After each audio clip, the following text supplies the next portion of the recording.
Buenas tardes. Estamos en una nueva sesión de los debates que organiza el capítulo español del Q de Roma y quisiéramos que esta sesión fuera la primera de un miniciclo que vamos a hacer sobre las elecciones que se van a producir en Estados Unidos en unos días y que se tendrían un colofón en una nueva sesión para analizar el resultado de estas elecciones tan inciertas como las que se presentan. Todos damos desde hace muchísimos años un valor importantísimo a las elecciones en Estados Unidos y de alguna manera estos días, a lo largo de estos últimos meses, ustedes habrán visto que todos nuestros medios eh, trazan los análisis más diversos y sobre las facetas inimaginables de estas elecciones. Y hemos llegado a saber a través de ellas desde cómo se viste la señora Harris o cómo de alguna manera se eligen unas músicas para acompañar campañas de unos y de otros, ¿no? Siempre le hemos dado esa importancia, pero hace unos días, entre las múltiples crónicas y comentarios y análisis que se han hecho, a mí me sorprendió un columnista del diario El Mundo empezaba su artículo y luego estaba referido lateralmente a la campaña en Estados Unidos y a la importancia que le damos, pero sobre todo a otra serie de consideraciones sobre cómo se está conformando la política en los países avanzados en estos últimos años. Y que algunos incluso lo han relacionado que algunas de las guerras culturales que se viven y de la polarización que todos sentimos a nuestro alrededor se iniciaron prácticamente con la elección del presidente Trump en el 2016. Yo no estoy tan seguro de eso, yo creo que ya había semillas y siembras hechas anteriormente y que de alguna manera las redes sociales también han contribuido a la radicalización y al crear guetos entre unos seguidores de unas y otros y los seguidores de otras. Pero lo más curioso es que empezaba con un pequeño chiste, haciendo mención a un pequeño chiste de un humorista ya desaparecido que era Chumi Chume y que se veía al parecer a un labriego español, se supone que vestido de negro y con boina, encima de un pollino, quizá porque el chiste de Chumi estaba hecho, pues yo creo que antes de entrar en la Unión Europea, y en la cual el pollino le decía al labriego: no sé cuándo vais a aprender a no haceros ilusiones con las elecciones presidenciales americanas. Y es que yo creo que estamos en ese punto, le damos una importancia grande, la van a tener, pero a lo mejor no es tan grande porque el mundo ya no tiene una hegemonía tan directa y como la que algunos conocimos cuando éramos jóvenes, como son algunos de nuestros ponentes y como son algunos de nuestros seguidores en estos debates.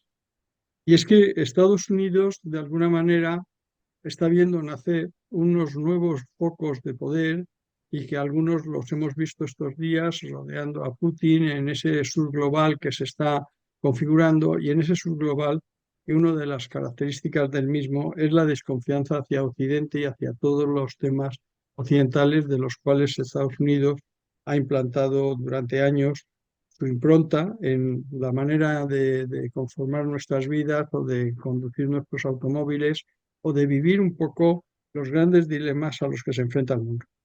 Yo no voy a seguir mucho más a eso, le voy a hacer enseguida la palabra a Ana Mangas, que es nuestra moderadora de estos debates, pero sí darle las gracias a Ana, a Cristina y a Pablo porque se hayan querido incorporar a estos debates del club. El club, como ustedes saben, es un club de debates, no tenemos unos credos que defender, sino simplemente nos sentamos alrededor de un tema, dialogamos e intentamos de alguna manera cada uno de nosotros conformar nuestras ideas y modificarlas si llegase el caso, porque a lo mejor estábamos equivocados.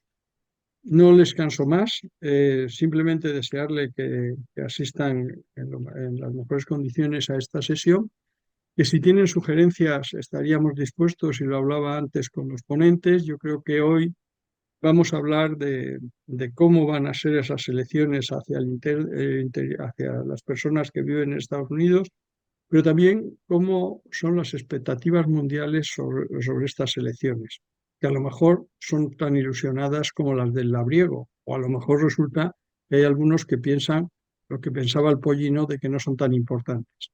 Sean de una forma o sean de otra, lo que sí quisiera decirles es, y se lo decía antes a Lana, a Cristina, a Ana y a Pablo, a lo mejor resulta que tenemos que volver sobre algunos temas, porque los temas no se van a agotar ni en esta sesión ni en la sesión que vamos a hacer de valoración de los resultados el día 21 de noviembre. Por eso les digo que seguramente a lo largo del año 25 pues tengamos que abrir debates sobre las guerras culturales, sobre el comercio mundial, sobre qué papel va a jugar Estados Unidos dependiendo de que haya ganado Trump o que haya ganado la señora Harris. Y todo eso, evidentemente, nos va a permitir seguir manteniendo abierta la expectativa de que tiene el Club de Roma de mirar hasta qué punto caminamos hacia un desarrollo humano y hacia una capacidad de gobierno de los asuntos mundiales. Por el contrario, asistimos a la situación tan triste que se vive estos días cuando analizamos el papel de Naciones Unidas. Aquel elemento de gobernabilidad más que de gobernanza al final ahora se ha quedado en un elemento que dice cosas importantes, pero que casi nadie le escucha. Y lo hemos visto recientemente y lo dijimos en otra sesión que hemos tenido hace poco sobre el plan del futuro que se trazó al compás de la última Asamblea General de Naciones Unidas o la falta de relevancia en intentar parar esta situación tan dramática que se está viviendo en Gaza y en el Líbano, pero que también se ha vivido en Ucrania y que se está viviendo en muchas más guerras silenciosas que siguen y que no salen en nuestros noticiarios. No les canso más con mis palabras, desearle una brillante sesión, que seguro que lo será porque nuestros ponentes son unos ponentes magníficos, y nuestra moderadora hace preguntas que a mí no se me hubieran ocurrido, pero que las hace muy bien y nos llevará muy bien por el debate de las contestaciones a sus preguntas. Así que bienvenidos, muchas gracias, gracias a los ponentes y a ti, Ana, y les dejo con ellos. Muchísimas gracias, José Manuel, por la introducción y por enmarcar esta sesión de hoy y también la que tendremos en noviembre, una vez que sepamos ya quién ha sido el candidato ganador. Bueno, buenas tardes a todos, bienvenidos. Como podéis ver en la convocatoria, hoy contamos con 3 invitados que tienen una larga trayectoria informando, y no solamente informando, sino aportando mucho análisis sobre la política estadounidense. Nos la hacen llegar a los lectores españoles y además también sobre cómo esa política estadounidense impacta, ¿no?, en el escenario global, por lo que están siguiendo de manera profunda todo este proceso y nos van a poder dar esa visión 360 grados que yo creo que va a ser muy interesante para la conversación que vamos a tener. Antes de hacer las presentaciones, recordar a todos los que nos estáis siguiendo bueno, que en esta hora y media vamos a intentar tocar temas, como decía José Manuel, muchos se nos van a quedar en el tintero, así que os animo a que todas aquellas cuestiones que no hayamos profundizado lo suficiente y os interesen, las mandéis a través de preguntas, o aquellas cuestiones que no os ha dado tiempo, pues que también las mandéis, y yo poco a poco iré repescando esas preguntas y se las voy a formular a los invitados. Paso a hacerles la presentación. Tenemos hoy a Lana Mosseri. Ella es profesora de Relaciones Internacionales en iUniversity, en the School of Politics, Economics and Global Affairs, así como analista también en World Politics Review y columnista en El Español. Bienvenida, Lana. Contamos también con Pablo Pardo. Él es corresponsal del Mundo en Estados Unidos y autor de 2 libros. Uno de ellos es El monstruo, Memorias de un interrogador, y otro, Trump, la breve historia de una presidencia singular. También hola, Pablo, gracias por estar aquí. Y Cristina Crespo, que ella es doctora en estudios norteamericanos por la Universidad de Alcalá y también investigadora del Instituto Franklin, donde se centra en el área de política norteamericana y las relaciones entre España y Estados Unidos. Muchísimas gracias por estar aquí. Vamos a empezar a meternos en harina, que tenemos muchas cosas de las que hablar. Voy a empezar contigo, Alana, si te parece bien. Sé que muchos de los que os habéis conectado hoy estáis siguiendo también muy de cerca las elecciones, pero justamente mirando en el calendario quedan 12 días para las elecciones, Alana, y me gustaría preguntarte en qué punto está ahora mismo la campaña y que nos dieras las claves de cuáles son las cuestiones a las que tenemos que estar atenta en estos escasos 15 días que quedan, porque consideras que son cuestiones relevantes y que pueden impactar de una manera importante en los resultados. Pues ha sido unos meses muy interesantes, un verano muy movido y entonces mucho cambio en esta elección. Y yo creo que eso es importante porque lo que vemos ahora, lo que frustra mucho de nosotros es que los sondeos no se mueven, no están cambiando, no está igualado y nada está cambiando. Pero también es importante recordar cuando vamos buscando pistas de quién puede ganar o no, la cosa es que hemos tenido una nueva candidata en los finales de julio. Y entonces cuando hay cambios, sobre todo cambios tan enormes como eso, hay que tomar los sondeos con un poco de cuidado. Y entonces, bueno, lo que vemos los últimos días de los dos candidatos es que cada uno está diciendo cosas más serias sobre el otro. Hemos visto los últimos días, la gran noticia son unos expertos y luego Kamala Harris mismo llamando a Donald Trump un fascista. Entonces ya estamos sacando las palabras más duras.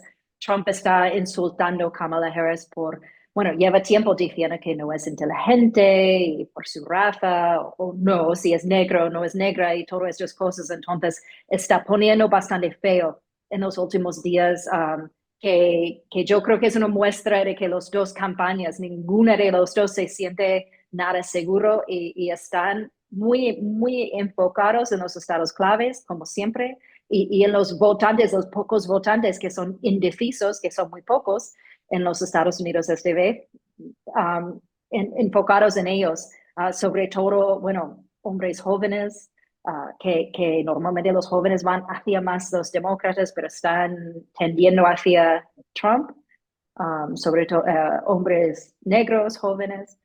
Hay unas tendencias que, bueno, también está cambiando mucho en el electorado que lo hace bastante difícil de adivinar lo que va a pasar el 5 de noviembre, sin duda. Gracias, Alana. Vinculando con varias cosas que comentas, Cristina, te quería un poco preguntar, has hablado del tema de los indecisos. Te quería preguntar, Cristina, ¿cuál crees que pueden ser los elementos que pueden motivar a un indeciso finalmente a votar por Trump o por Harris? Y también si nos podíamos poner un poco las gafas demográficas y que nos contaras de manera breve un poco qué esperamos en cuanto a participación juvenil, el voto de la mujer, y ya centrándonos un poquito en minorías, qué pasa también con el voto latino, que por lo que estamos leyendo tampoco hay una postura muy abrumadora por ninguno de los dos candidatos, o también la minoría árabe, hasta qué punto la política estadounidense de apoyo incondicional a Israel en Gaza y en Líbano les puede pasar factura a los demócratas. Un poco, aunque son muchos temas, pero un poco esa radiografía demográfica de cómo está la situación. Vale, bueno, en primer lugar, muchas gracias por la invitación, gracias al capítulo Club de Roma por invitarme. Es verdad que me has hecho distintas preguntas, voy a intentar responderlas a todas de manera que las pueda enlazar. Sobre los indecisos, como bien adelantaba Alana, realmente la batalla por la carrera presidencial ahora mismo se debate siempre, pero ya en la recta final, en los 7 estados bisagra, y dentro de estos 7 estados bisagras, los indecisos, pues digamos que tenemos los grupos indecisos y los que a priori votan a terceros partidos, pero que en el último momento deciden por apostar por uno de los dos candidatos que va a salir.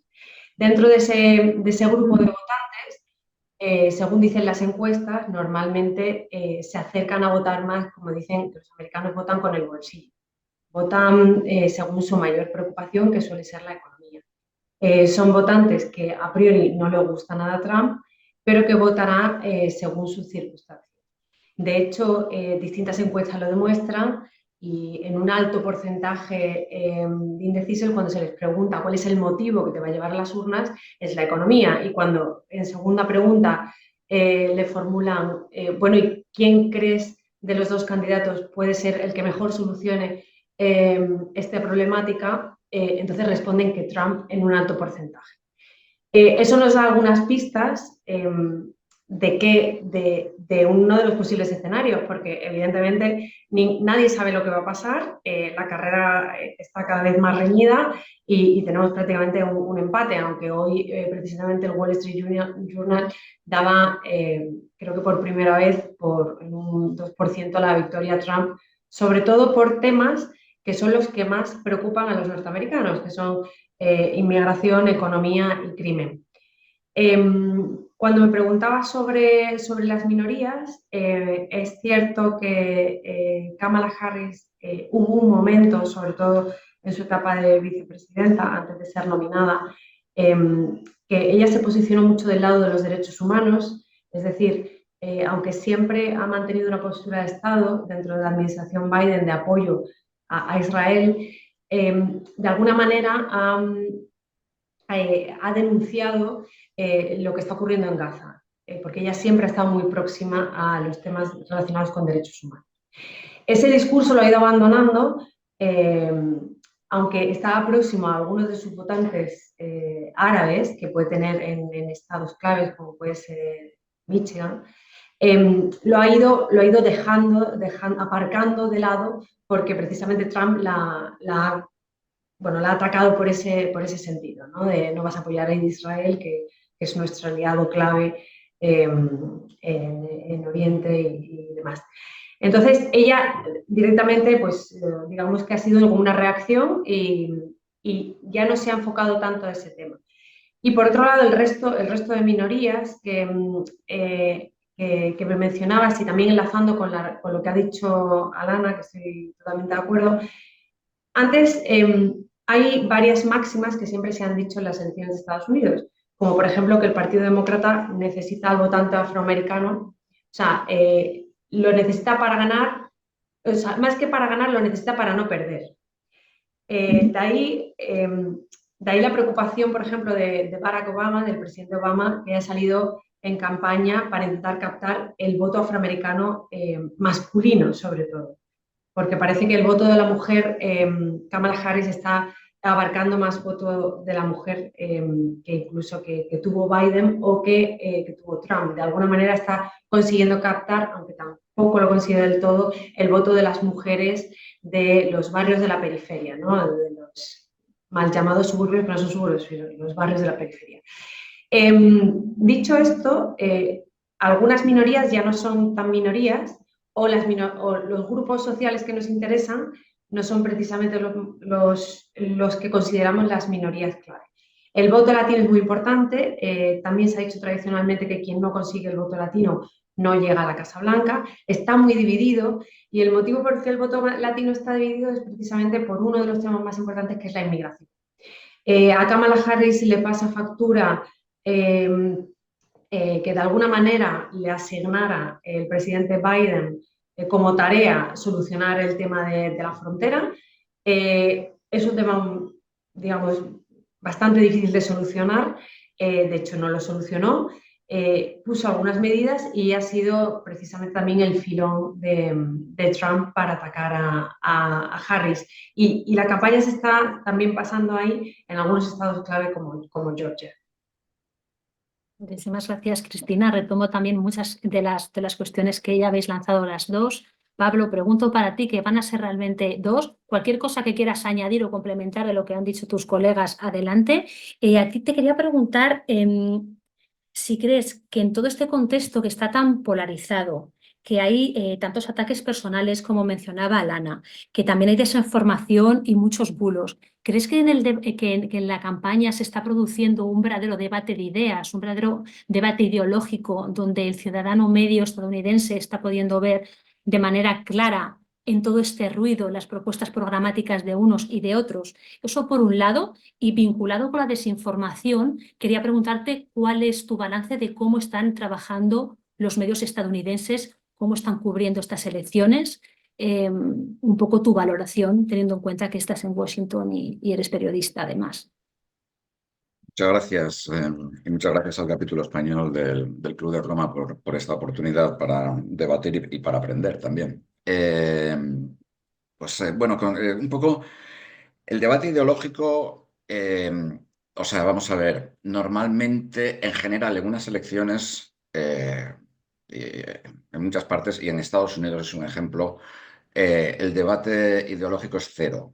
No hay debate ideológico. La gente no sabe los planes fiscales de Kamala y los planes fiscales de Trump. La gente vota en función de quién le cae bien. Es el mito este de que los estadounidenses votan por el tipo con el que les gustaría tomarse una cerveza, es bastante cierto. O sea, se vota mucho en función de criterios muy subjetivos. Y lo cual es absurdo, porque si hay una persona, yo creo que si hay 2 o 3 personas en el mundo que sepas que no te vas a tomar una cerveza con ellos, uno de ellos es el presidente de Estados Unidos, vamos. Entonces demuestra un poco de disonancia cognitiva, en mi opinión.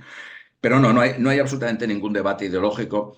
Eh, y para un candidato, mi teoría personal es que es mejor que no haya debate ideológico. Yo creo que Cámara, como siempre, los demócratas siempre intentan, como son el partido de la gente educada, siempre siempre se intentan meter en debates ideológicos. Lo cual es absurdo porque, en primer lugar, los medios de comunicación de Estados Unidos, y con esto ya voy un poco respondiendo a tu segunda pregunta, hacen una cobertura de las elecciones de Estados Unidos equiparable, lo digo después de 23 años viviendo aquí y teniendo la nacionalidad americana, pero equiparable a la que se hace en España en la Liga de Fútbol. Es decir, es la horse race, la carrera de caballos. Los temas más serios, etcétera, sí se estudian, se analizan, etcétera, pero de una manera muy tangencial. Lo que verdaderamente obsesiona es el Wall Street Journal ha puesto 2 puntos por delante a Trump, mientras que en agosto ponía 2 puntos por delante a Harris. Ese tipo de cosas, ¿no? Entonces estamos todos los días con las encuestas. Vinculado a esto también, ¿cómo está siendo la cobertura de la campaña? En mi opinión, horrorosa. Y lo voy a poner como un ejemplo de cómo se está cubriendo la campaña. En el debate entre los vicepresidentes, creo que fue, no me acuerdo si fue CBS o NBC la que lo hizo, había ponían, digamos que una especie de paneles en televisión para analizar los programas de cada uno, de Harris Walz y Trump Vance. Entre ellos estaba la cuestión de la vivienda. En Estados Unidos ahora mismo hay un debate muy grande porque la vivienda es incosteable para muchísima gente. Y esto estaba copiado de una cosa que había sacado el New York Times 1 o 2 días antes. Entonces, bueno, ponía, eran como 2 puntos en cada uno. Entonces, el debate era, Cámara propone subvenciones, subvenciones a la compra, subvenciones a la construcción, etcétera. Trump propone eliminación de... esto es absolutamente cierto, os lo puedo mandar porque hasta hice una foto de la televisión. Trump propone más liberalización para la construcción de la vivienda y expulsar a 12 millones de inmigrantes indocumentados, con lo cual habrá más vivienda disponible. A mí o sea, en primer lugar, equiparar esta cosa a las otras 3 me parece, pues no sé, por decirlo claramente, de manicomio. En segundo lugar, pues no tiene absolutamente nada que ver. En segundo lugar, incluso si lo estás haciendo desde un puro análisis económico, de esos 12 millones de inmigrantes ilegales, que ahora Trump dice que son 25, que se han debido de reproducir o de doblar en 3 semanas, muchos de ellos son los que están construyendo las casas en las cuales la gente va a vivir y que van a costar una fortuna y que ellos nunca se van a poder permitir. Con lo cual, es decir, incluso desde un punto de vista puramente de análisis económico, estás pulverizando la oferta. Y en esta campaña, por ejemplo, en Estados Unidos se está viendo mucho eso. Yo no sé muy bien por qué, no sé si es que los medios de comunicación están preparándose para una posible victoria de Trump, tratando de llevarse bien con él. No sé si es porque los medios de comunicación durante la primera presidencia de Trump, por ejemplo, en el Washington Post, lo llamaban el Trump Bump, que es como el rebote de Trump, porque las suscripciones online aumentaron muchísimo. Pero claro, tienes un tipo que Trump ha llegado a tuitear como 350 veces en un día, y no estoy exagerando. Todos nosotros estamos en Twitter, sabemos que si tienes que tuitear 350 veces en un día, no eres capaz de hacer nada más. Vamos, tuiteas prácticamente en la ducha. Entonces, eso genera muchísima... pues claro, además Trump tuitea insultando, ¿no? Ahora, por ejemplo, cuando comentabais los insultos, o sea, Trump ha llamado retrasada mental en varias ocasiones a Harris en mítines. O sea, no estamos hablando de insultos que cuestionen la viabilidad del candidato, ¿no? Estamos hablando de insultos. clarísimos. Entonces, digamos que en la campaña, la cobertura de la campaña se está haciendo pues prácticamente como si los dos candidatos fueran iguales. Cuando no lo son, cuando por ejemplo el programa del Partido Republicano, en Estados Unidos el programa de un partido, el candidato al presidente lo acepta, es lo que se llama la plataforma, pero no tiene carácter vinculante. El programa del Partido Republicano son 13 puntos con mayúsculas, tipo modelo Trump, muchos de ellos, de hacer que Estados Unidos vuelva a ser el líder mundial. Ese es uno de los puntos. Son cosas así. O sea, si partes de eso, pues, ¿qué debate ideológico esperas?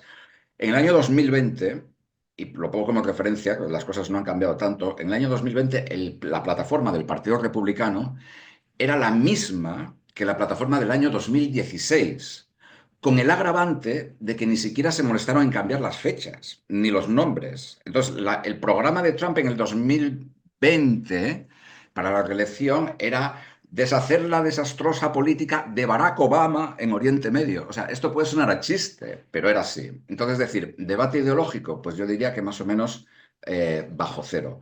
Cobertura mediática, pues diría que en general bastante pobre también. Gracias, Pablo. Ha quedado muy claro y muy asertivo tus ideas. Retomando un poco algunas de las cuestiones que también mencionas. Alana, has mencionado los vicepresidentes, en cada uno de los casos el papel de los tickets, ¿no? que acompañan a los candidatos. Alana, en cuestiones en las que se ha hablado muchísimo en la campaña, de economía, de inmigración, también del tema del aborto. No sé, ¿qué papel están jugando los vicepresidentes y cuánto aportan en las posibilidades o complementan a los candidatos para poder ser exitosos de cara a los resultados? Pues, como hemos visto con la vicepresidencia de Kamala Harris, los vicepresidentes siempre están en segundo plano porque son los segundos. Están ahí por si pasa algo al presidente, ¿no? Por eso llevan algún tema durante su mandato. Kamala Harris es que, claro, los republicanos dicen que era el czar de inmigración, no es verdad, que ella tenía el trabajo más imposible que podría coger, era solucionar los raíces de la migración hacia los Estados Unidos, que ella tampoco quería ese trabajo, pero bueno, esa es una de las cosas, entonces echan la culpa por los problemas de migración a ella. Y bueno, pero los vicepresidentes, bueno, Walz ha tenido algunos días muy buenos, ha sacado este famoso comentario de weird, llamando a los republicanos weird porque dicen muchas cosas que son muy raros. Y sobre todo hacia J.D. Vance, que estaban por ahí hace años, pero sigue con la línea diciendo que las mujeres sin hijos y con gatos, como yo, no importamos el futuro del país, que es bastante insultante y él lo dice, la verdad es que él quiere dar más votos a la gente que tiene hijos y cosas así que discriminan en contra de la gente sin. Y bueno, entonces J.D. Vance es curioso también, es una figura muy curiosa porque hace unos años estaba en contra de Trump, que hablaba muy fuertemente sobre Trump. Y ahora mismo es como el próximo, ¿no? Es que Trump es bastante mayor, no va a estar con nosotros para siempre. Y parece que J.D. Vance quiere ser el siguiente Trump o seguir con su legado. Pero él es más, él viene en un paquete de ¿sabes? Abogado de Yale, habla muy bien, es escritor, es muy bien en frente de una audiencia, habla de las políticas de forma muy bien, salió en el debate, era capaz de dar una imagen bastante normal con Tim Walz, los dos como los del Midwest, bastante majos. Pero tampoco ni el debate ni lo que están haciendo tiene mucho impacto sobre los resultados, por supuesto. están ahí, pero tampoco creo que hace falta darles mucha importancia. Lo importante es lo que están haciendo los candidatos. Y sí, yo tengo que decir que cuando miramos por qué la gente está votando, sí hay algo de ideología y lo de tomar una cerveza, sí. Bueno, eso es lo que decían mucho sobre Bush en su campaña contra Gore, ¿no? Que era también frustrante porque dices, no vas a tomar una cerveza con él.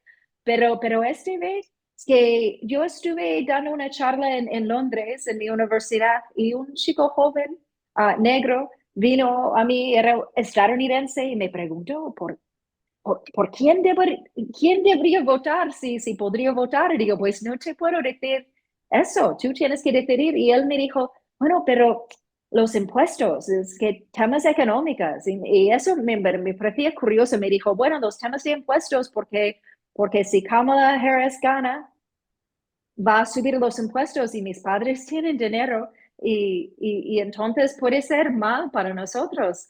Y digo, bueno, pues si eso es lo que te parece más importante y eso es lo que estamos escuchando de mucha gente, le dije, bueno, hay que pensar también en tus valores y no solamente tus intereses, pero parece que también estos jóvenes, los hombres jóvenes que están muy atraídos por Trump, hay como dos cosas ahí que él está diciendo a ellos lo que significa masculinidad, porque hay una crisis de masculinidad entre estos hombres jóvenes en los Estados Unidos, que es un tema muy complicado y muy triste.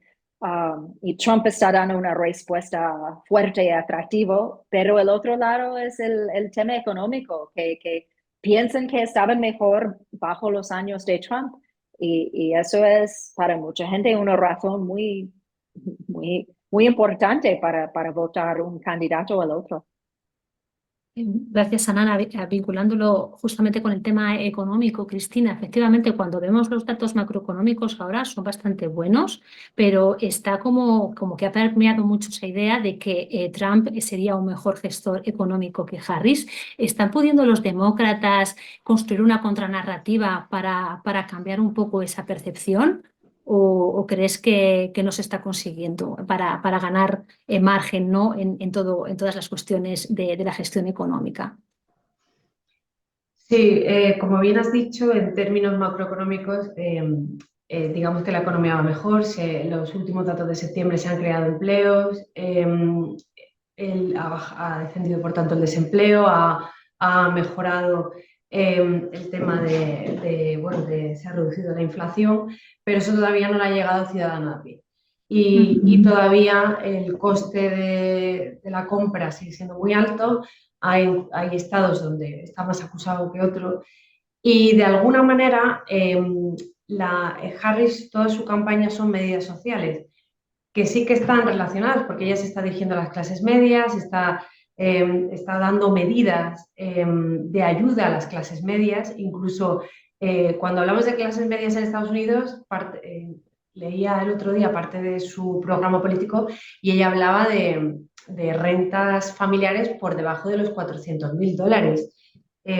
Eso en España es bastante alto. Es verdad que no somos Estados Unidos, pero un poco para poner las cosas en su sitio, porque también enlazándolo, es verdad que en Estados Unidos hay gente que tiene rentas muy altas, pero ella cuando dice que le quiere subir los impuestos a los muy ricos, se refiere de verdad a los muy ricos. Y por eso mismo creo que, aunque ella ha intentado centrarse en la economía y decir que quiere ayudar con la guardería, que quiere, ha hecho distintas medidas sociales con el tema del seguro médico, con el precio de los medicamentos, con distintas medidas efectivamente enfocadas en las familias. Eso no lo percibe el ciudadano como que les va a solucionar a ellos el problema de la lista de la compra. Y sin embargo, Trump en eso es como mucho más directo. Dice cosas que no necesariamente va a cumplir, por supuesto que no necesariamente son verdad, pero es mucho más efectivo en su mensaje porque es más directo. Gracias, Cristina. Hablando, ha sido el tema de temas sociales, temas de la economía. Pablo, del tema de la inmigración que antes te estabas hablando, realmente observando los dos programas de ambos candidatos, en cuestión de inmigración hay diferencias importantes. ¿Existe determinado consenso en cuanto a la inmigración y a la seguridad en las fronteras entre republicanos y del y el partido de Harris? ¿O no hay tantas diferencias? Un poco qué están proponiendo unos y otros en el tema de la migración de las fronteras. Bueno, hay una diferencia fundamental, que es que Trump y Vance están proponiendo y están defendiendo la mayor deportación de personas de la historia, yo creo que de la humanidad. No sé si a lo mejor en China durante la época de Mao, bueno, sí, con las colectivizaciones forzosas y esto sí, pero vamos, es decir, están hablando de echar a 11 millones de personas, lo cual es completamente imposible. Bueno, por un lado, requeriría la militarización de gran parte de Estados Unidos. Por otro lado, la economía de Estados Unidos se vendría abajo, porque no veo yo a muchos estadounidenses yendo a recoger naranjas en Florida en sustitución de inmigrantes salvadoreños ilegales, vamos. O sea que digamos que la diferencia es muy grande en ese sentido.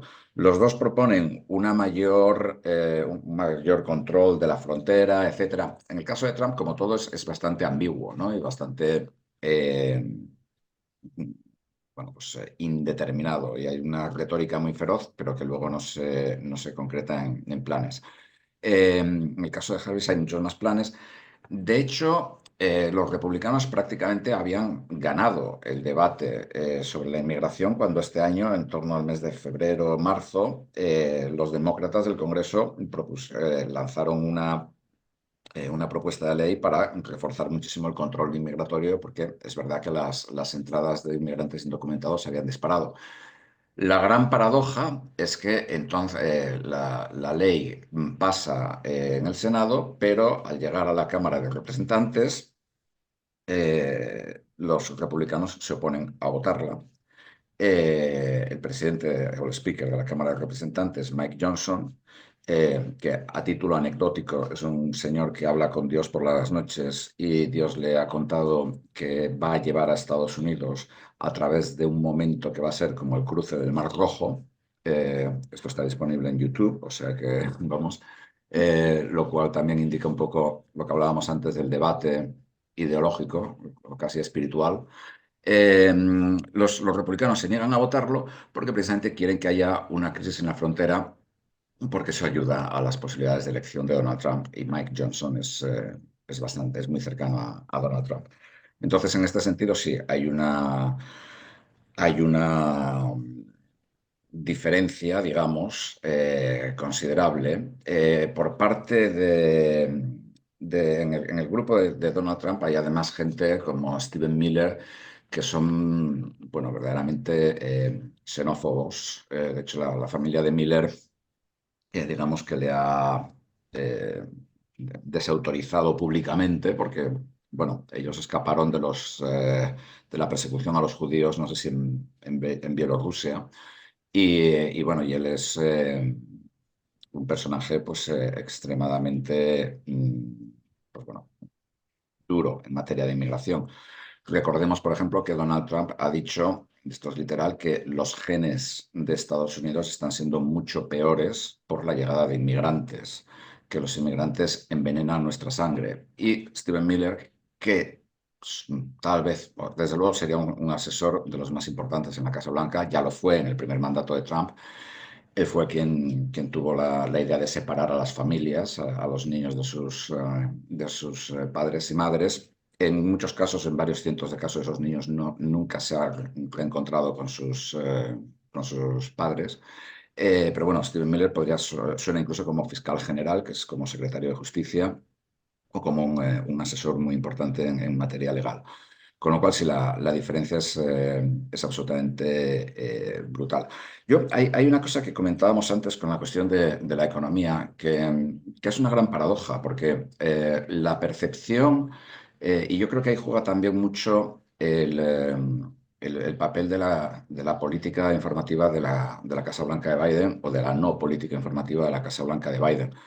Cuando se hace una encuesta sobre cómo ven los estadounidenses sus propias finanzas, su propia situación económica, ahora no sé, pero hasta hace 6 meses por lo menos, la veían bien. Pero cuando se les preguntaba cómo veían la situación del país, decían que la veían mal, lo cual era completamente contradictorio, ¿no?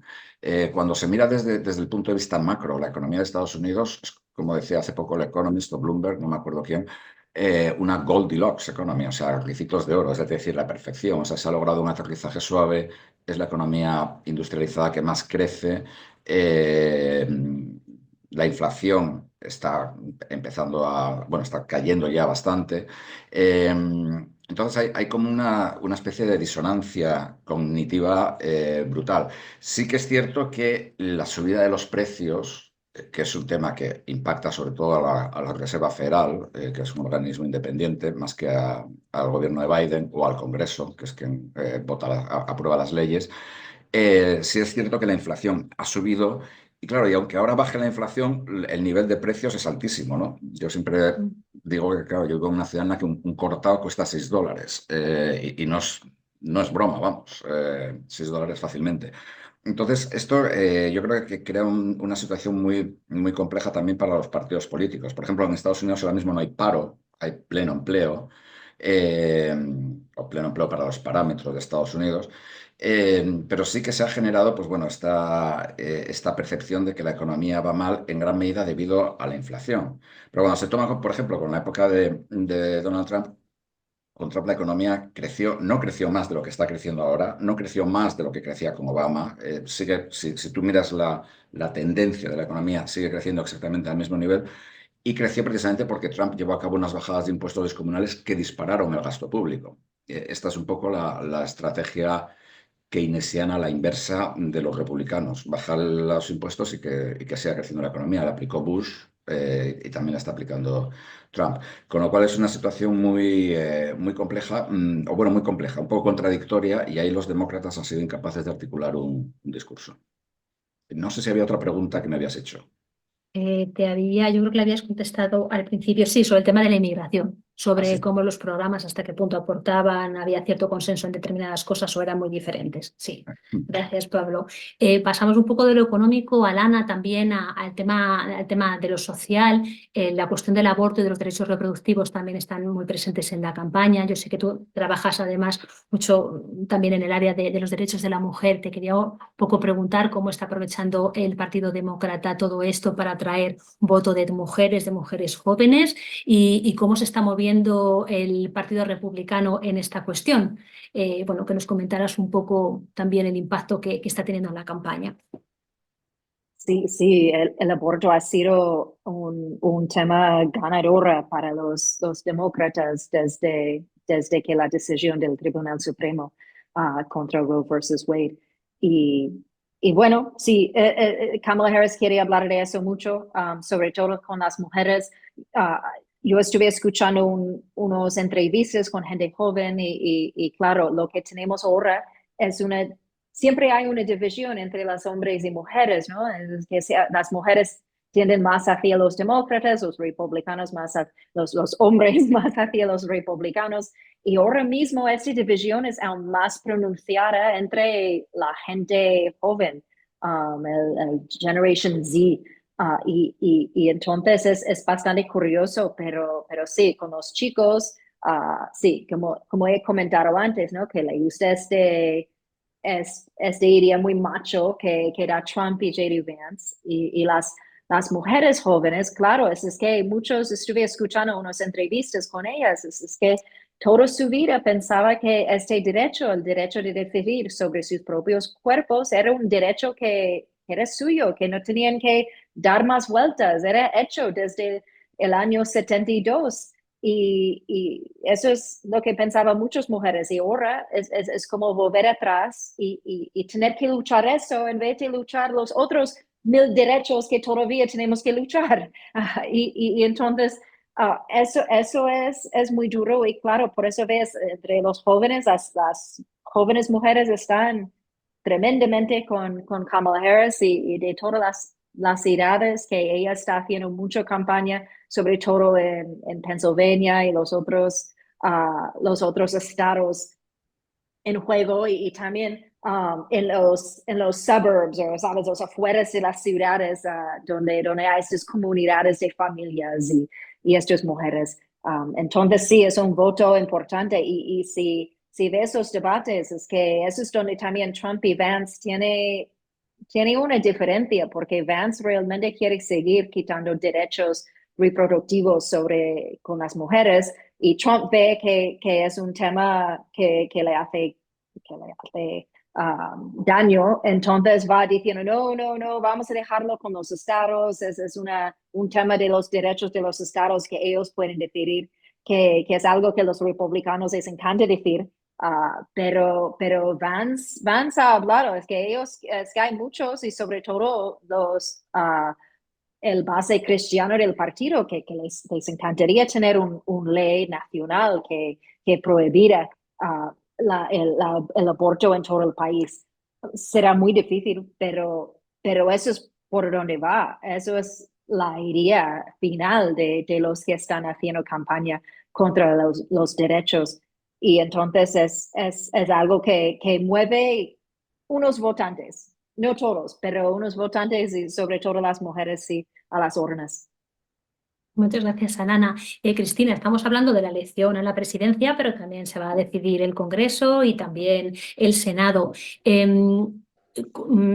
¿Crees que el ciudadano medio estadounidense, en estos juegos a veces que se vota por un candidato a la presidencia, sea republicano o demócrata, pero luego se vota por lo contrario en las cámaras, ¿crees...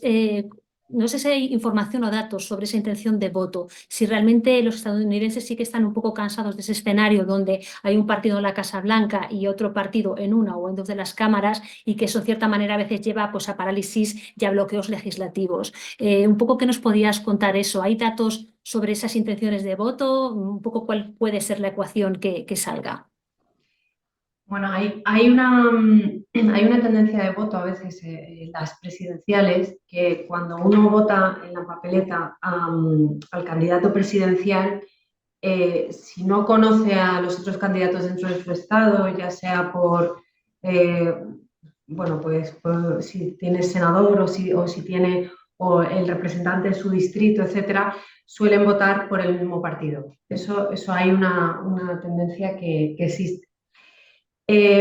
Por otro lado, como sabemos, está toda la Cámara de Representantes, entra en juego como cada 2 años, y 1/3 del Senado. Los senadores que entran en juego está también muy reñido, no se sabe muy bien. Leía ayer o antes de ayer que parecía que los senadores demócratas, parecía que podían llevar la ventaja. Pero no se sabe. Sin embargo, en la Cámara Baja, en la Cámara de Representantes, parece que hay, según las encuestas, que parece que hay una tendencia más hacia los republicanos. Trump está jugando con eso, de hecho, en campaña. Trump está diciendo que lo da por ganador y que va a jugar con todo a favor, y que eso le va a permitir poder hacer todas las reformas que él quiere. Porque recordemos que, dependiendo de cómo salga el Congreso, pues el futuro presidente o presidenta tendrá más o menos posibilidades de gobernar. Y pueden ser más o menos restrictivas las medidas que quiere impulsar si no tiene un Congreso a su favor. Y ahora mismo, como sabemos, pues bueno, pues la Cámara de Representantes está en manos republicanas, el Senado, pues ya solamente por un voto está en manos demócratas, pero eso puede estar a punto de perderse. Así que yo creo que en estas elecciones hay mucho en juego por lo que precisamente está pasando en la carrera hacia el Congreso. Gracias, Cristina. Vamos a ir pasando también un poco a todo el impacto de todo esto en el exterior, a las expectativas desde fuera y a la política exterior de Estados Unidos. Pablo, de cuestiones que nos interesan aquí al otro lado del Atlántico, en Europa y en España, en cuanto a relación económica con Europa, la guerra en Ucrania, incluso también la transición energética, ¿qué podemos, en estos tres temas que son importantes en este lado, para la Unión Europea, qué podemos esperar si gana Harris o si gana Trump en estas tres cuestiones? En estos 3 temas es donde las diferencias son todavía más acusadas entre Harris y Trump. Por ponerlo así de una manera bastante simplificada, con Harris la situación en relación a Ucrania continuaría. Siempre que tenga el apoyo del Congreso, seguiría dando ayuda a Ucrania. Tal vez le daría incluso más ayuda porque su consejero de Seguridad Nacional, que probablemente pasaría a ser el consejero de Seguridad Nacional de Estados Unidos, O'Brien, es un atlanticista, muy atlanticista, que siempre ha defendido, que siempre ha sido además muy, muy crítico con Rusia ya desde la época del gobierno de Obama, cuando él estuvo en el Consejo de Seguridad Nacional en cuestiones y en el Departamento de Estado en cuestiones de Europa y de Oriente Medio. Harris es completamente atlanticista, quiere mantener el vínculo, digamos, económico, político, militar, de seguridad, etc. Su política sería, en buena medida, se supone una continuación de la política de Joe Biden. También exigiría a los aliados europeos más colaboración en relación a China. Continuaría un poco lo que aquí se llama el pivot al Pacífico, que es cada vez dar más importancia al Pacífico en detrimento de Europa y de Oriente Medio, pero bueno, que es un pivot que llevan intentando hacer desde que Obama lo lanzó en el año 2011 y siempre les sale alguna crisis, Ucrania, ISIS, Gaza, Líbano, Irán, que se lo estropea, digamos, ¿no? De hecho, ahora mismo tienen un problema porque es que por primera vez en no sé cuántos años no había ningún portaaviones en activo portaaviones nuclear, quiero decir, en el Pacífico, en el Indo-Pacífico, en los dos.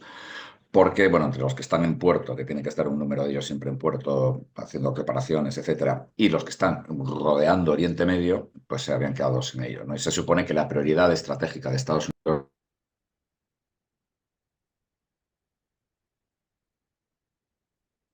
¿Oís a Pablo? Yo, Pablo, no te estoy escuchando ahora. Perdón, porque creo que toqué sin querer. Ahora sí. No sé si me he sido lo de los portaaviones que he contado, que no, en este momento no había ningún portaaviones nuclear en activo en el Indo-Pacífico, porque entre los que tienen que estar en puerto con reparaciones, etcétera, y los que están alrededor del Oriente Medio, pues no les había quedado ninguno disponible. Ahora están mandando uno, a pesar de que China y no Oriente Medio y desde luego no Europa son las prioridades, es la prioridad geoestratégica de Estados Unidos, pues desde el 2011 un poco, mucho más desde el 2016, y Biden ha continuado la política de Trump. Una cosa que no les interesa, seamos claros, ni mucho ni poco, es América Latina, literalmente, siendo muy bruscos, digamos, por así decirlo. Entonces, digamos que ahí esa es la política de Harris. La política de Trump es directamente cuestionar a la OTAN. La política de Trump es forzar un acuerdo de paz entre Ucrania y Rusia, en virtud del cual Rusia se quede con lo que ha conquistado de Ucrania. Y Vance ha dicho que además nunca jamás Ucrania entraría en la OTAN ni en ninguna organización aliada, lo cual abre las puertas a la Unión Europea, a pesar de que la Unión Europea pues, bueno, ya ha iniciado el proceso, etcétera. Pero bueno, quedaría por ver cómo se come eso, por así decirlo. Gran parte del equipo de Trump quiere levantar todas las sanciones a Rusia. La afinidad psicológica entre Trump y Putin es una cosa verdaderamente espectacular y casi para el terreno de la psiquiatría. O sea, la admiración que tiene Trump por Putin no es verdaderamente de este mundo. Pues ha llegado pues, a enviarle tests del COVID, a felicitarle por sus victorias electorales. Todos sabemos que Putin gane las elecciones en Rusia es muy complicado. Entonces, digamos que en ese sentido, Trump es muy pro-Putin y eso conlleva una serie de problemas considerables. Es mucho más pro-Putin que pro-Unión Europea. A la Unión Europea no le gusta nada. Alemania es un país al que detesta. Dice que Europa tiene una política mercantilista, etc. Entonces, por de pronto le ha dicho que todo país europeo que no gaste un 2% del PIB en defensa, si Rusia lo invade, él va a animar a Rusia a que lo invada. Esto de nuevo lo ha dicho en el contexto de mítines, etc.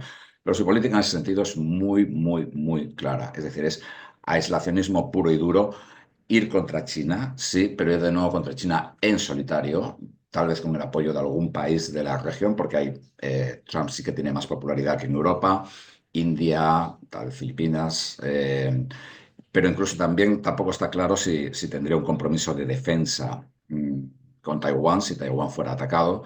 Es decir, la política de Trump es muy aislacionista. Recordemos aranceles en promedio del 20% para todas las importaciones del mundo, lo cual significaría multiplicar aproximadamente por 7 los actuales aranceles y del 60% para las importaciones de China, lo cual provocaría un colapso del comercio mundial y un repunte de la inflación en Estados Unidos, entre otras cosas. Otra cosa es que lo vaya a hacer o no. Mientras que Harris, pues, es decir, ahora mismo en Estados Unidos, tal y como está el Congreso, es imposible que se puedan formalizar acuerdos internacionales, sean acuerdos de libre comercio o acuerdos de defensa, porque hace falta 60 votos en el Senado y eso es imposible. El Partido Republicano está en modo aislacionista y no lo va a aceptar nunca. Pero con Harris sí que podría haber más acuerdos como el AUKUS con Australia y Gran Bretaña, acuerdos que digamos que son bueno, el Five Eyes, que ya existe desde hace muchos años, de intercambio de información con los países, con los demás países anglosajones, digamos tal vez informales, pero más duraderos. Pero con Trump sería muy extremo. Con Trump yo os puedo contar en la primera presidencia de Trump, hubo literalmente embajadores a los que se les prohibió la entrada en la Casa Blanca y que se tuvieron que reunir con funcionarios de la Casa Blanca en un Starbucks al lado de la Casa Blanca, porque eran de países europeos que no le gustaban a Donald Trump. No estoy hablando de embajador de ningún país, de Corea del Norte, vamos, que no hay, pero bueno. Es decir, entonces, embajadores como el de la Unión Europea, que en un funeral de Estado se enteró de que le habían rebajado su rango diplomático cuando le mandaron a sentarse pues en una fila diferente. Entonces, digamos que en sentido es muy claro. Y en cuanto a energía, Trump ha dicho que el primer día de su presidencia se va a comportar como un dictador y que va a poner en práctica una política que sea perfora, perfora, perfora. Y no es perforar para sacar litio para baterías, sino perforar para sacar petróleo. Trump no cree en el efecto invernadero, en el cambio climático, y gran parte de las medidas de la Inflation Reduction Act, por ejemplo, que se destinaban a transición energética, Trump quiere destinarlas a industria tecnológica, eso sí, pero quiere abandonar completamente la transición energética. Muchas gracias, Pablo, por este panorama muy claro que nos has hecho tocando distintos puntos sobre política exterior. Pensando un poco, porque se nos va echando la hora encima, pensando un poco en ese día después, Alana, ¿hay una preocupación real de que pueda haber violencia política, tensiones en las calles? Otra vez, en el caso de que Trump perdiera, otra vez esas dinámicas de que les han robado las elecciones, ¿realmente hay una preocupación real sobre que esto pueda pasar el día después de las elecciones en el caso de que pierdan los republicanos? Muchísima, muchísima. Y lo veo entre amigos aquí, estadounidenses aquí, los que están ahí, y mucha ansiedad acercando esta elección. Yo mismo, yo también. Han sido, esta semana lo estoy llevando más duramente y entonces es que sabemos que todo el equipo de Trump está ya empezando con abogados y los demócratas también, pero Trump están preparando porque si gana Kamala Harris van a contestarlo, van a decir que no ha sido verdad, que ya están diciendo que hay problemas en las urnas, pero la verdad es que no tenemos evidencia de nada. Y entonces, pero lo que más da miedo es una cosa de lo que dice Trump, y va a decir que ha ganado, ya ha dicho que si no gane va a ser sangre en la calle, es que dice cosas así, pero también es que él está llevando un movimiento de hombres bastante violentos, entonces da muchísimo miedo. Y Y yo creo que eso da más miedo que la victoria de Trump, que da también para mí, para muchos, bastante miedo. Sobre todo lo que ha contado Pablo, ¿no? Es decir, lo que vemos para mí, lo que es más grave es la política exterior y las implicaciones de un segundo mandato de Trump para Gaza, para Ucrania, pero eso es lo que está pasando en los Estados Unidos, el enfado, el no confiar nada en las instituciones y también odiar los medios, odiarlos que del otro lado.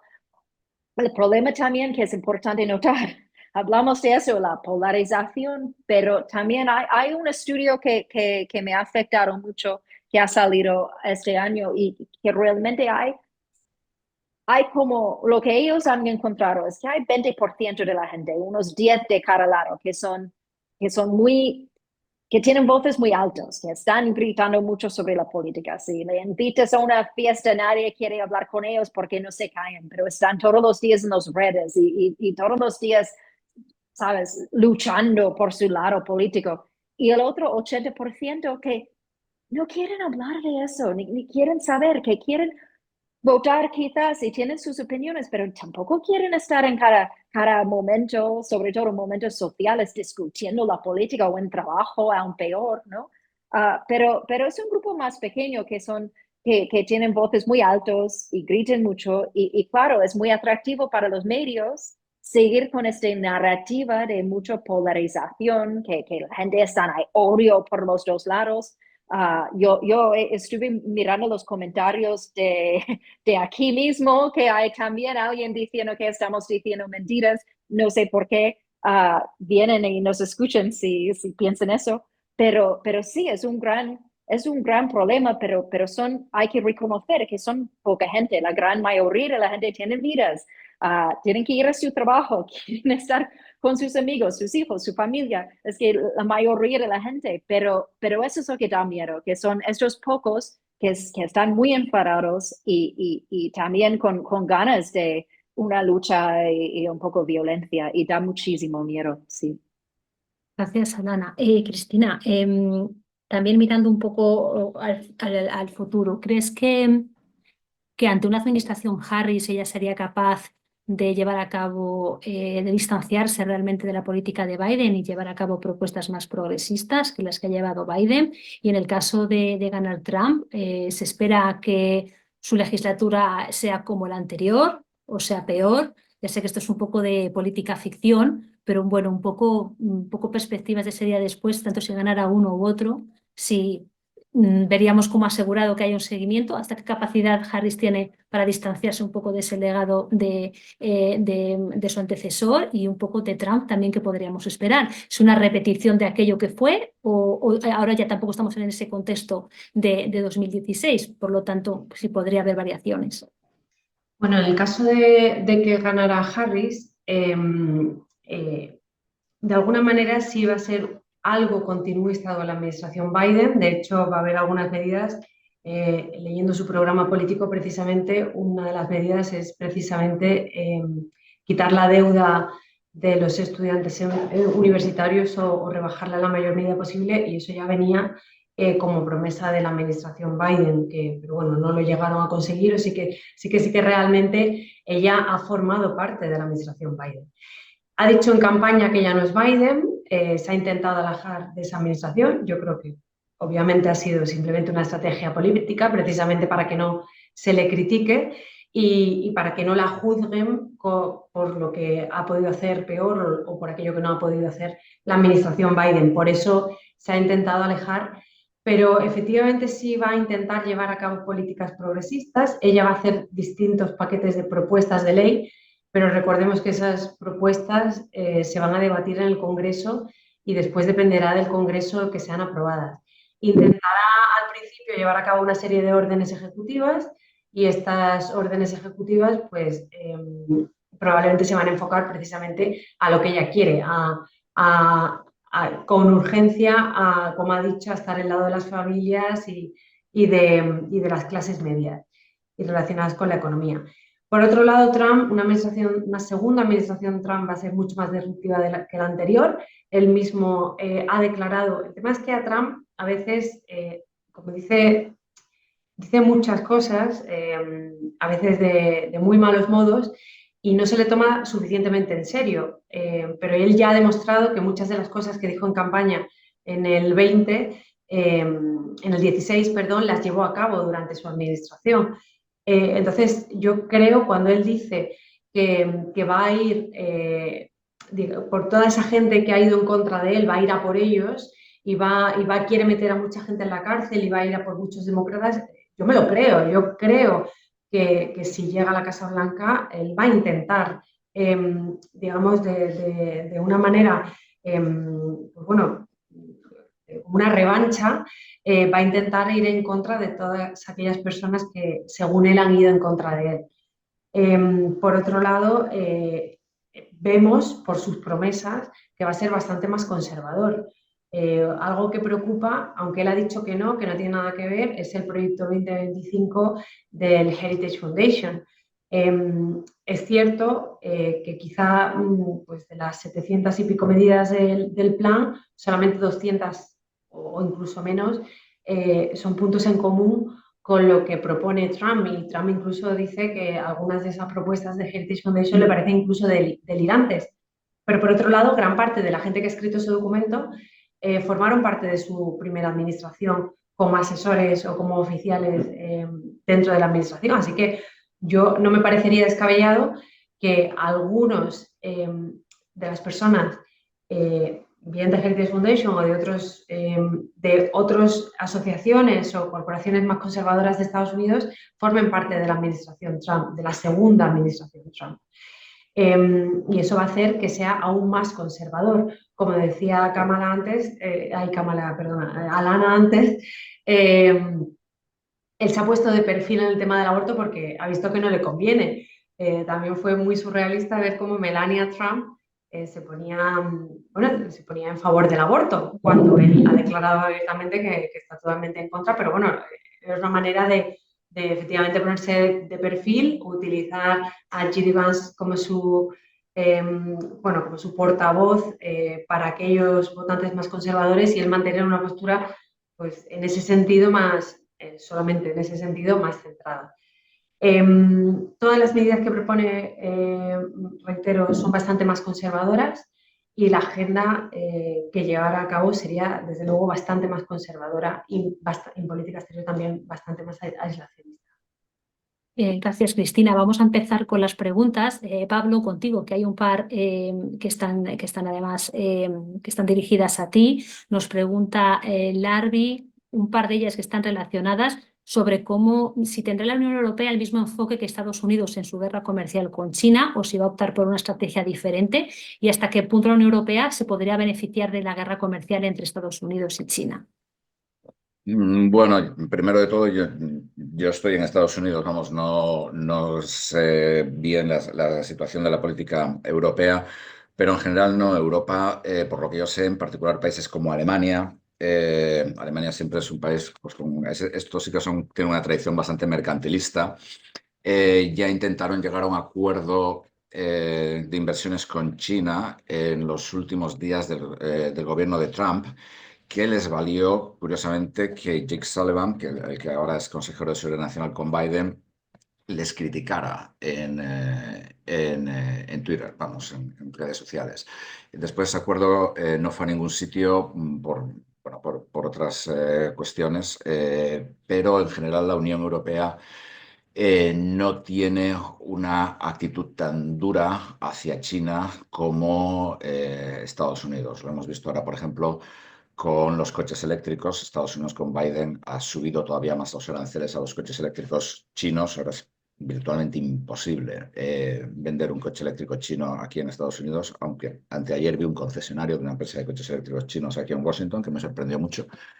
Mientras que la Unión Europea tiene una actitud más ambivalente, y de hecho, pues también es cierto que en el caso de la Unión Europea se basa en gran medida en Alemania, que es el país que tiene más relaciones comerciales con China. Con lo cual yo no sé hasta qué punto, es decir, Europa se está sumando en cuestiones de alta tecnología, etcétera. Sí, Europa se está sumando más, pero es que en cuestiones de alta tecnología, de chips, Europa solamente tiene una empresa que nunca recuerdo su nombre, que es holandesa, que hace la tecnología necesaria para hacer chips avanzados.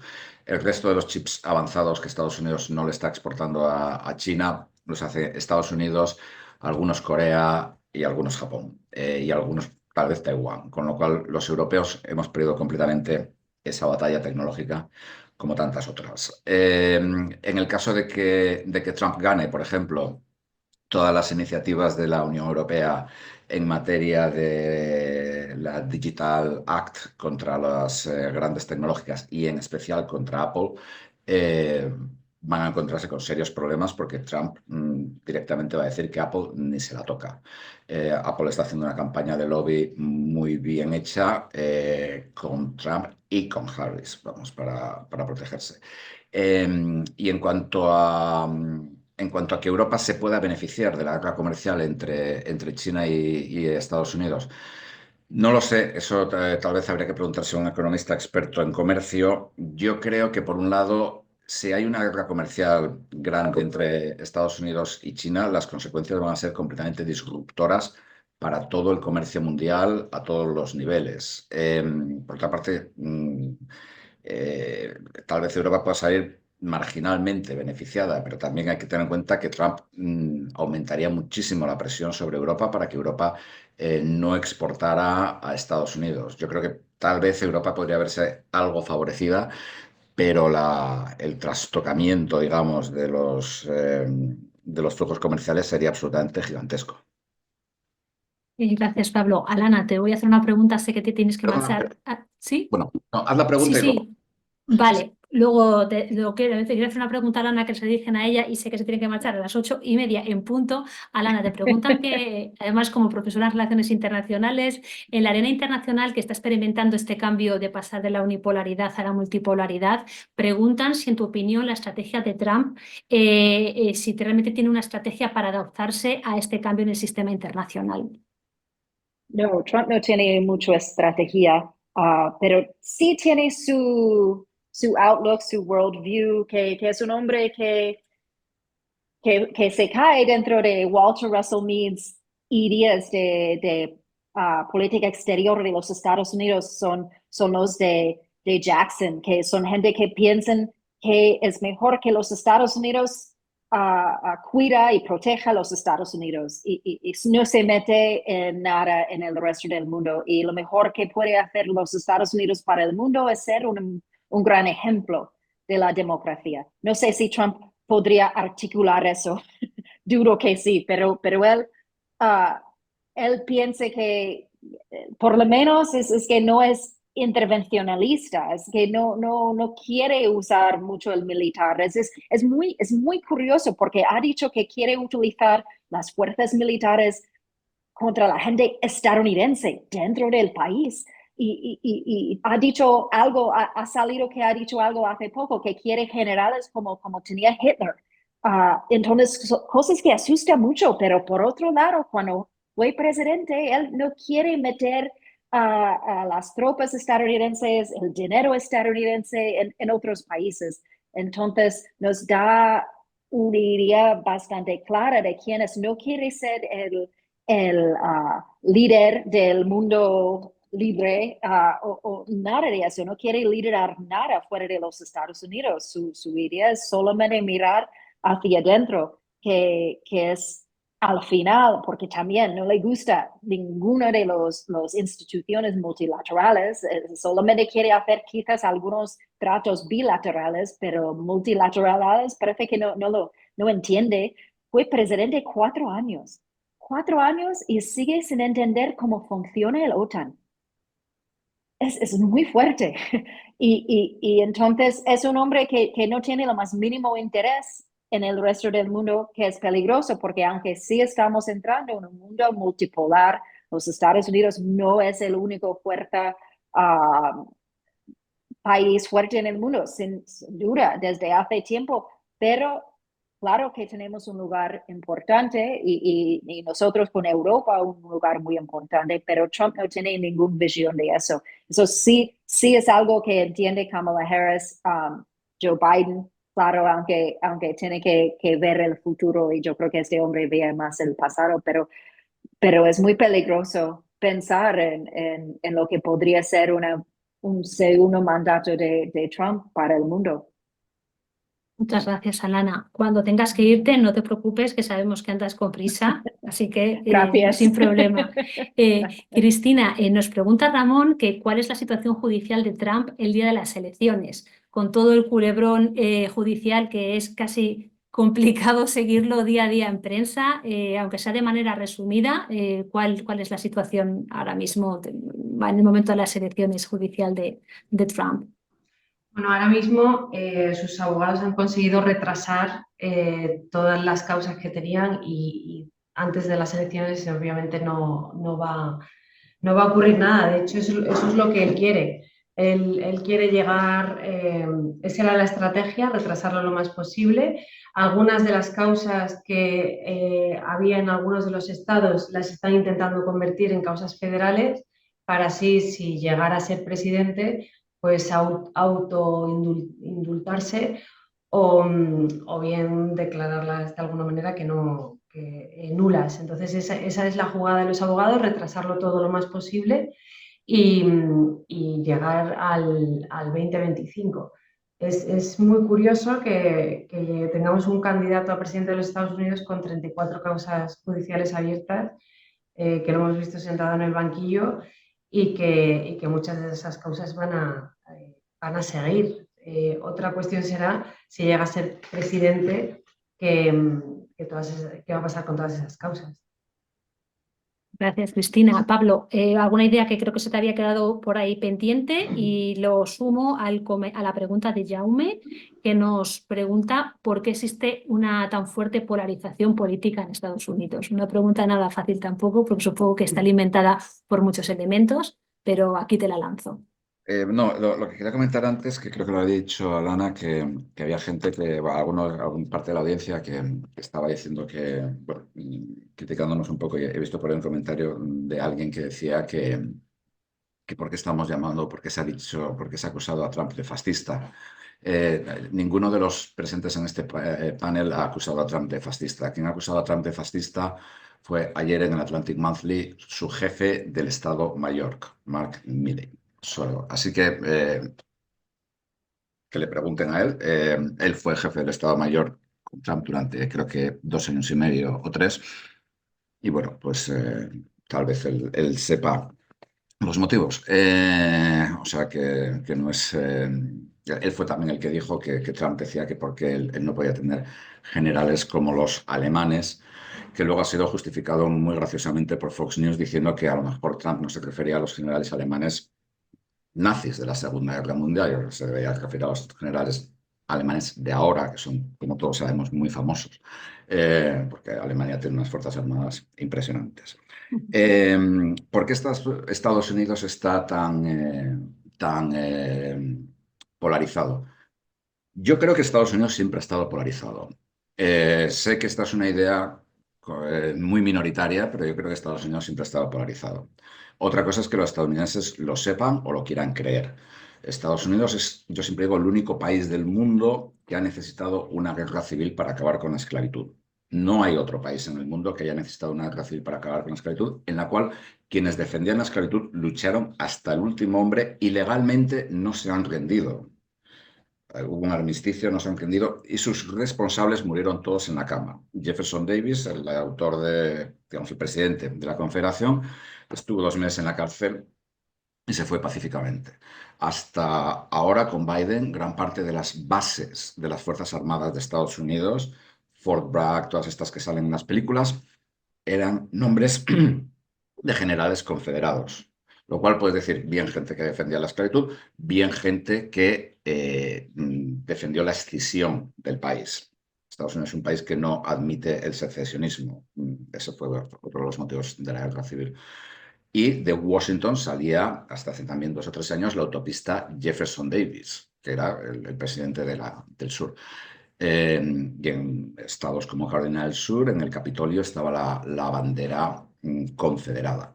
Con lo cual, la división de Estados Unidos yo creo que viene desde muy antes. De hecho, la división entre el norte y el sur, que ahora es más bien una división entre zonas rurales y zonas urbanas, las zonas urbanas demócratas, las zonas rurales republicanas, que se aplica en todo el país.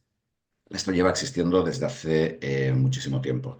Tal vez ahora se haya hecho más visible, pues bueno, podría atribuirse a muchos factores que yo no sé hasta qué punto son ciertos o no, los que siempre se citan.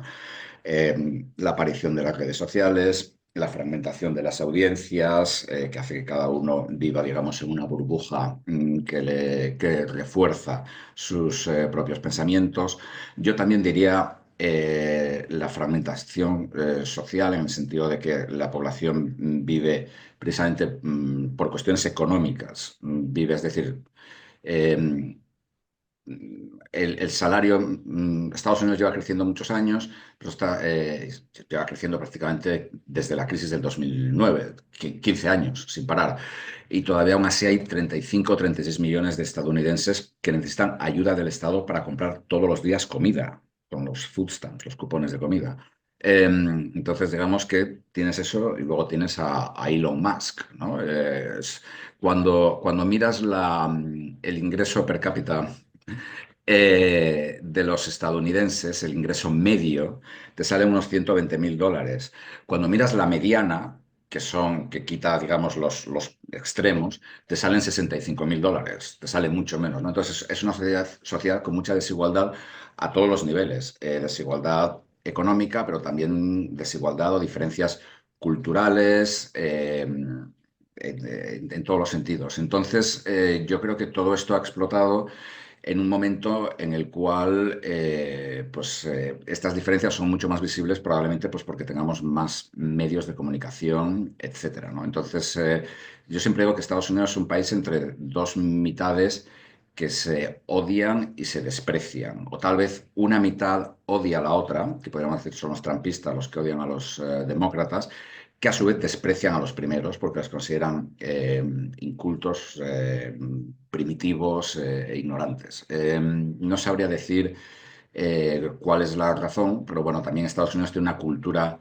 individualista muy fuerte. En Estados Unidos siempre, es decir, muchas de la retórica que se ve ahora en Estados Unidos se lleva utilizando en Estados Unidos desde siempre. Es decir, cuando en Estados Unidos en los años 80 hacen obligatorios los cinturones de seguridad en los coches, hay gente que protesta porque dice que eso es comunismo y que va contra tu libertad. Cuando prohíben beber cuando estás conduciendo, que se debe prohibir en los 80 o 90 tal vez, hay reportajes donde la gente sale diciendo que eso es comunismo. Cuando se crea el Medicare y el Medicaid, que son programas público-privados de asistencia médica, es lo más parecido a la seguridad social, pero que son público-privados y además mucho más limitados en alcance a las personas de ingresos bajos y a la tercera edad de los años 60.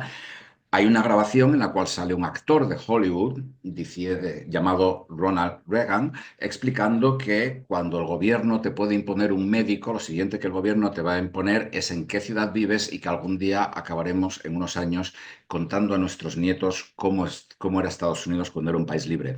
Es decir, toda esta retórica que estamos viendo ahora no es tan nueva. Entonces, sí que es más visible, sí que es más estridente. Está más generalizada, pero yo creo que esto tiene las raíces en el pasado de Estados Unidos y que no es algo que misteriosamente haya aparecido.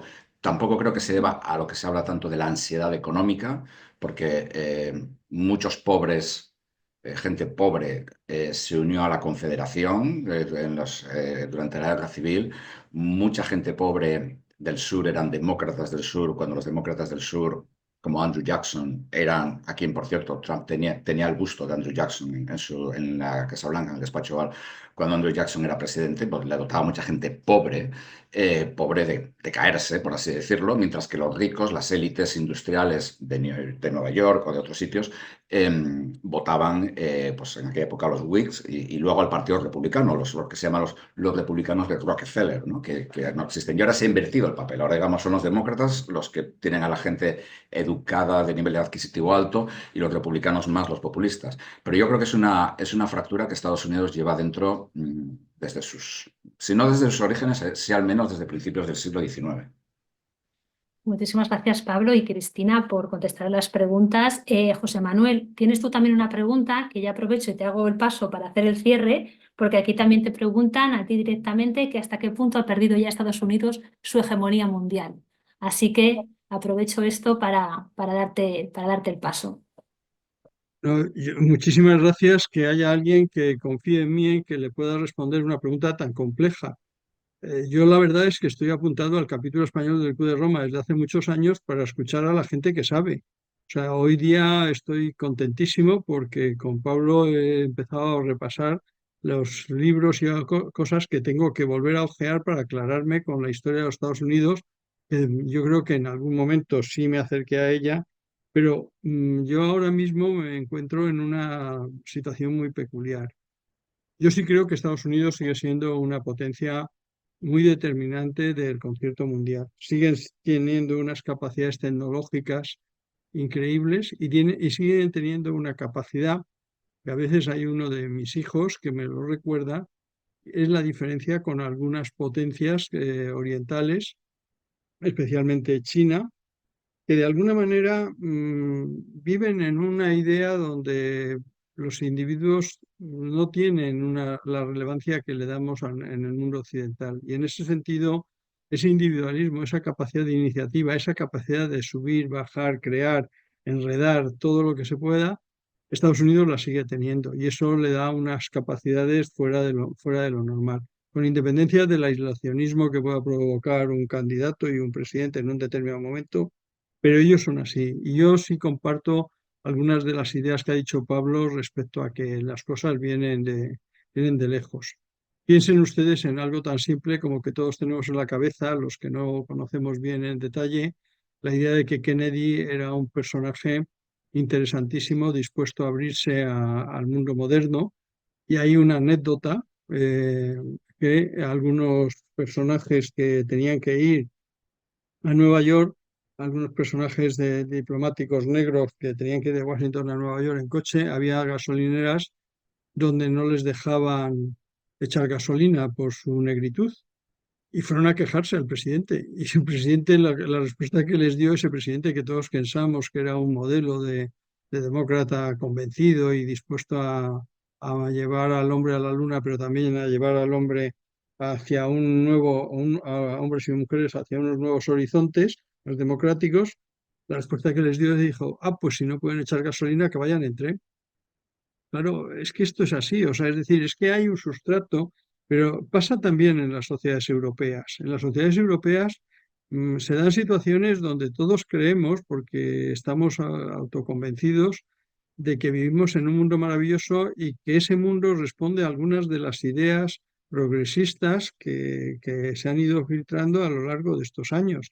Pero luego la cruda realidad son la que nos aparece todos los días. Hoy mismo en la política española, en los que la estén siguiendo a través de los mensajes que llegan, estamos viviendo una situación absolutamente increíble y es que un político de la izquierda y aparentemente inserto en movimientos de alguna manera igualitarios, identitarios, donde no cabe el machismo, pues parece ser que está involucrado en una situación extraña que empezó a notarse cuando dijo que dimitía, que abandona la política y ahora resulta que se le está abriendo una investigación. Mañana lo leerán ustedes en todos los periódicos y dependiendo de la línea editorial de cada diario, pues veremos consideraciones editoriales al respecto muy distintas y muy diferentes. Yo lo que sí creo es que la polarización a la que ustedes se referían y a la que algunos se han referido, sí tiene una agudización con la llegada de Trump al poder.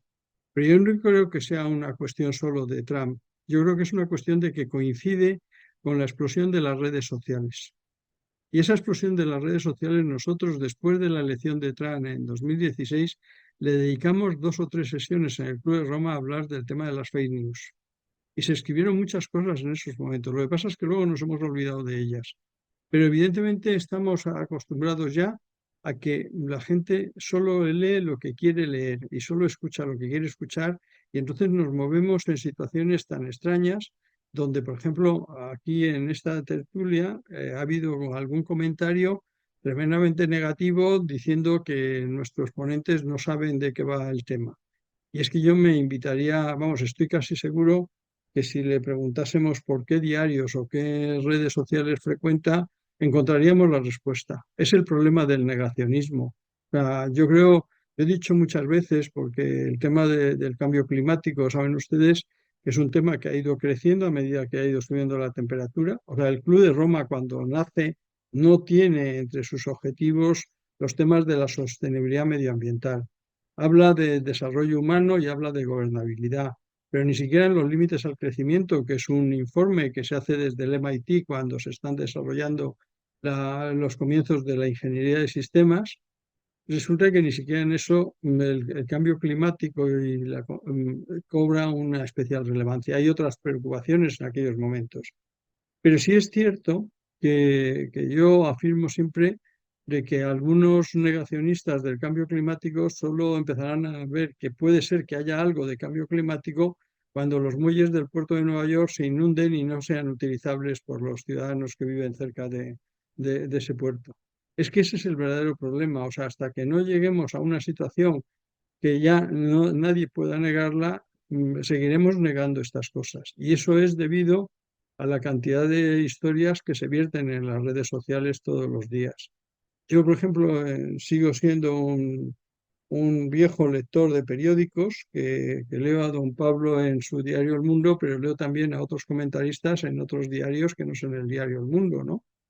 Y claro, hay días que tengo que volver a leer porque como suelo leerlos o muy a última hora de la noche en el iPad o muy a primera hora cuando estoy todavía bastante dormido, hay veces que digo, no, no, yo creo que lo he leído al revés. O sea, ¿cómo es posible que aquí estén diciendo que esto va muy mal y en el otro estén diciendo que es una medida exitosa y que vamos a cumplir? O sea, los procesos de polarización se han agudizado en la medida en que nosotros hemos dejado de tener una credibilidad en los medios y sí una credibilidad en las redes a las que pertenecemos.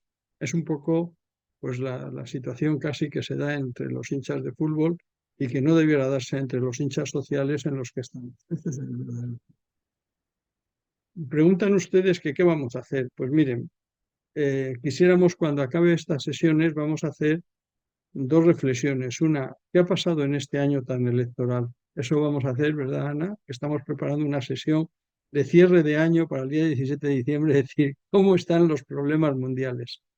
Y el otro tema es que quisiéramos empezar un ciclo sobre hasta qué punto el futuro de las democracias, de los sistemas democráticos, están en riesgo. Y están en riesgo porque al final vamos a un mundo de consignas, de cosas muy simples, de que cosas que no se pueden explicar en lo que cabe en un tuit de la red X, pues resulta que las estamos cogiendo como recetas y las estamos aplicando a nuestra vida cotidiana. Y esto nos condiciona enormemente en un mundo cada vez más complejo. Queremos respuestas simples de blanco-negro.